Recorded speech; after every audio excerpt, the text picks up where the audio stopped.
What if the biggest manipulator in your life isn't someone else, but you? Not in some obvious, dramatic way. I mean quietly, reasonably, in ways that sound smart, responsible, even healthy. The kind of manipulation that doesn't feel like lying. It feels like explaining, justifying, making things make sense. Most people think manipulation is external, someone pushing you, controlling you. But the mind has a much more efficient trick. It convinces you to cooperate. And the wild part? You usually don't notice it's happening, because you're the one doing it. Before we get into the signs, there's something worth grounding this in. Carl Jung once said, "Until you make the unconscious conscious, it will direct your life, and you will call it fate." In simpler terms, if you don't catch the stories you're telling yourself, they start making your decisions for you. So in this video, we're breaking down 7 signs you might be manipulating yourself, not to judge it, not to fix it overnight, but to notice it. Because once you see one of these, you can't unsee it. Sign number 1. You call avoidance being practical. This is where self-manipulation usually starts. Not with denial, but with logic. You're not avoiding the thing. You're just waiting until it makes sense. You're being realistic, responsible, strategic. At least that's how it sounds in your head. Maybe it's a conversation you keep postponing because the timing isn't right. You tell yourself it would only create unnecessary tension right now. Or maybe it's a decision you've been circling for months, changing direction, setting a boundary, committing to something uncomfortable. But you keep saying you need more clarity first. Here's the quiet trick. Clarity becomes the excuse. You convince yourself that hesitation equals wisdom, that pausing equals maturity, that if you wait long enough, the discomfort will resolve itself or reveal a perfect moment where action feels easy. But notice the pattern. Weeks pass, then months. The situation doesn't change, only your explanations do. Carl Jung once observed, "People will do anything, no matter how absurd, to avoid facing their own soul." Stripped of the heavy language, what he was pointing to is this. The mind is incredibly creative when it comes to avoiding discomfort while still feeling justified. So you reframe avoidance as planning, fear as patience, resistance as being practical. Ask yourself this honestly. If someone else explained their inaction the same way you explain yours, would it sound wise or just careful? Because real practicality moves things forward, even imperfectly. Self-manipulation keeps things suspended while sounding intelligent. And the most convincing part? You don't feel stuck. You feel reasonable, which is exactly why this sign is so easy to miss, and why it quietly sets up everything that comes next. Sign number 2. You over-explain your choices, even when no one asked. This one sounds harmless at first, even thoughtful. You're not insecure about your decision. You just want to be clear.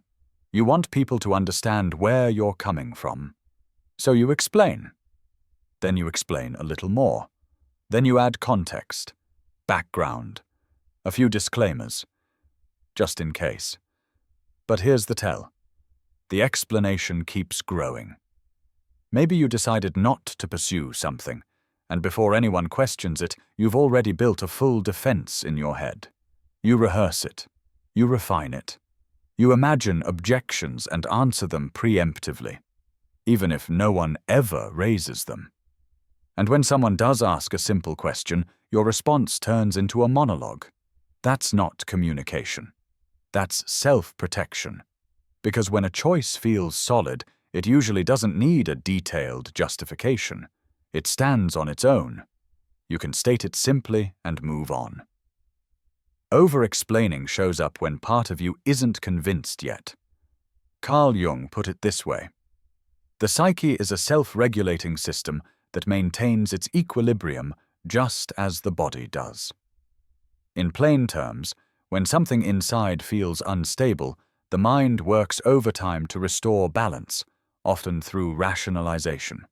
So you use logic to smooth over doubt. You stack reasons on top of reasons until the discomfort quiets down. But pay attention to how it feels afterward. Do you feel clearer, or just relieved that you talked yourself into it? Here's a useful reflection. Are you explaining to inform someone else, or to convince yourself you made the right call? Because there's a difference between clarity and persuasion. Clarity is calm. Persuasion is urgent. And the more urgently you feel the need to justify a choice, the more likely it is that a part of you knows the story isn't fully true yet. That doesn't make you dishonest. It makes you human. But it does mean this sign rarely stays alone. It usually connects directly to the next one. Sign number 3. You mistake comfort for alignment. This one is subtle because it doesn't feel wrong. It feels familiar. You tell yourself, this works, not because it excites you, not because it challenges you, but because you know how to operate inside it. Maybe it's a routine you've outgrown, but it's predictable. You know what's expected of you. You know how to perform well enough without stretching too far. There's no immediate friction, so you assume it must be right. Comfort starts masquerading as compatibility. You don't actively choose it, you drift into it. And then you justify staying by pointing out all the ways it's not that bad. It's stable. It's manageable. It could be worse. And that's where the manipulation happens. Because alignment doesn't feel like numb stability. It has some tension in it. It asks something of you. Comfort, on the other hand, asks you to stay the same. Carl Jung once said, "One does not become enlightened by imagining figures of light, but by making the darkness conscious." Translated into everyday terms, growth doesn't come from what soothes you. It comes from what you're willing to look at honestly. So instead, you negotiate. You lower expectations. You shrink curiosity. You trade interest for ease. You might even tell yourself that wanting more is unrealistic, or that pushing yourself would be irresponsible. That settling is maturity. But here's a quiet question worth sitting with. If nothing changed for the next 5 years, would you feel grounded or quietly restless? Because comfort can feel safe while slowly disconnecting you from what actually fits. The mind prefers the known over the meaningful. It will always argue for familiarity if you let it. And it's very good at calling that choice alignment. The danger isn't that comfort is bad. It's that it can keep you still long enough to forget you had other options. And once comfort becomes your primary filter, every next decision gets easier to justify and harder to question. Sign number 4. You redefine failure to protect your image. This sign usually shows up right after something doesn't work out. At first, there's a brief moment of honesty, a flash where you feel the disappointment, the frustration, maybe even the sting of missing the mark. But it doesn't last long. Your mind steps in quickly, offering a cleaner story. You didn't fail. You pivoted. You realigned priorities. You decided it wasn't worth it anyway. And sometimes those explanations are partially true. The problem isn't adjusting course. It's how fast the rewrite happens. When the story changes before you've even processed what happened, it's often not about insight. It's about protection. You might tell yourself you lost interest, when really you lost confidence, or that something wasn't the right fit, when what actually hurt was not meeting your own expectations.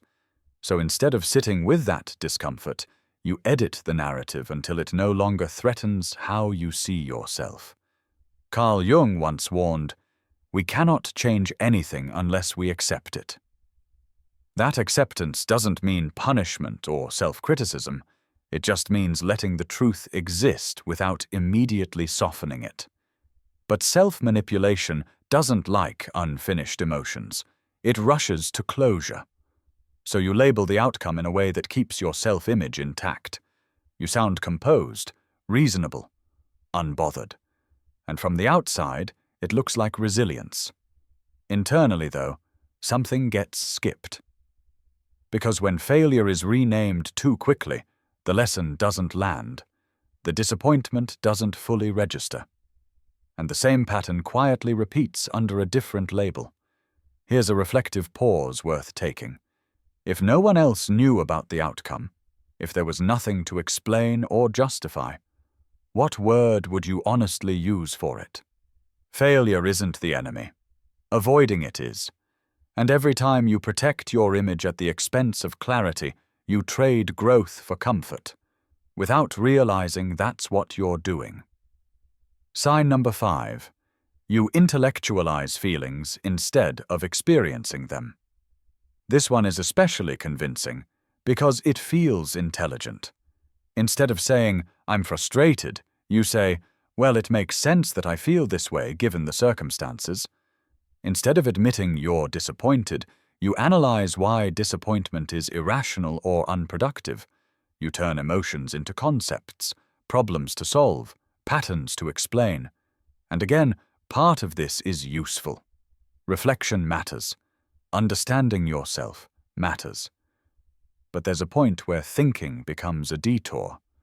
Maybe something hits you unexpectedly, a comment, an outcome, a realization. And you feel the emotional spike for half a second. Then your mind jumps in immediately, breaking it down, reframing it, putting it neatly into context. You tell yourself you're being self-aware. What you're really doing is staying in control. Carl Jung once wrote, "Feeling-toned complexes are the architect of dreams and symptoms." Stripped of the terminology, his point was simple. Emotions you don't deal with don't disappear. They resurface in indirect ways. So when feelings aren't allowed to exist as they are, they don't resolve. They just get buried under explanations. You might notice this when you can talk about something difficult in a calm, detached way, but your body still feels tense. Or when you understand exactly why you feel a certain way, yet the feeling doesn't actually change. That's the gap. Intellectualizing emotions creates the illusion of progress without the discomfort of actually sitting with them. It keeps you safe from vulnerability, even with yourself. Here's a grounded question to pause on. When something hits you emotionally, do you give yourself time to feel it, or do you immediately turn it into a theory? Because emotions don't need to be solved to move through you. They need to be acknowledged. And when thinking replaces feeling too quickly, self-manipulation slips in quietly, disguised as insight, control, and composure, which sets the stage perfectly for the next sign. Because once you start bypassing feelings, it changes how you measure progress altogether. Sign number 6. You keep moving the goalposts on yourself. This one hides behind ambition. You tell yourself you're just raising your standards, staying driven, not getting complacent. And again, part of that can be healthy. But notice what actually happens when you reach a goal. There's a brief moment where you acknowledge it, maybe even feel a flicker of satisfaction. Then almost immediately, your mind shifts forward. Okay, but what's next? That wasn't enough. That was just the baseline. Now it really counts. So the finish line moves. You thought you'd feel more settled once you reached a certain point, but instead the criteria quietly change. The thing you once wanted becomes something you minimize. It wasn't that hard. It should have happened sooner. It doesn't mean much in the bigger picture, and the pressure stays exactly the same. Carl Jung cautioned that neurosis is always a substitute for legitimate suffering. Put simply, when you don't allow yourself to fully experience effort, success, or disappointment. The tension doesn't go away. It just relocates. By moving the goalposts, you avoid two uncomfortable things at once: the vulnerability of feeling proud and the risk of asking, "Is this actually what I want?" Because if you slow down long enough to register an achievement, you might have to confront whether the chase itself still makes sense. So instead, you stay in motion. You measure yourself by what's missing, not what's been built. You treat progress like it only counts once it's outdated. And from the outside, it looks like discipline. Internally, though, it creates a quiet exhaustion. Here's a reflective pause worth taking. When was the last time you reached something you worked toward and actually let it land? Not shared it, not rationalized it, just acknowledged it without immediately upgrading the requirement. Growth isn't the problem. The problem is never arriving anywhere long enough to know why you're moving at all. And when you keep shifting the standards without questioning the direction, self-manipulation turns productivity into a loop, one that feels purposeful but never quite satisfying. Which brings us to the final sign, the one that explains why all of this is so easy to miss in the first place. Sign number 7. You think self-manipulation means you're weak. This is the sign that locks all the others in place. Because the moment you notice these patterns, your instinct might be to judge yourself for them. To think, why am I like this? Why can't I just be honest with myself? And that reaction is part of the manipulation. You assume that if you were stronger, more disciplined, or more self-aware, you wouldn't do any of this. That self-manipulation is a personal flaw, something to eliminate. But it isn't. Carl Jung once said, "Everything that irritates us about others can lead us to an understanding of ourselves." Applied inward, the same principle holds. The patterns that frustrate you are signals, not failures. Self-manipulation is usually a strategy you learned to stay functional, to stay composed, to keep moving forward when slowing down didn't feel safe or practical. At some point, it helped. The problem isn't that the strategy exists, it's that it's still running long after its usefulness expired. So when you label these habits as weakness, you create a second layer of avoidance. Instead of noticing what's actually going on, you rush to fix yourself, to override the pattern with force. And that just adds pressure. Real awareness doesn't sound harsh. It sounds neutral, curious, almost boring. Oh, I do this. Interesting. That explains a lot. Here's the shift that changes everything. The moment you can observe these behaviors without attacking yourself, they lose their grip.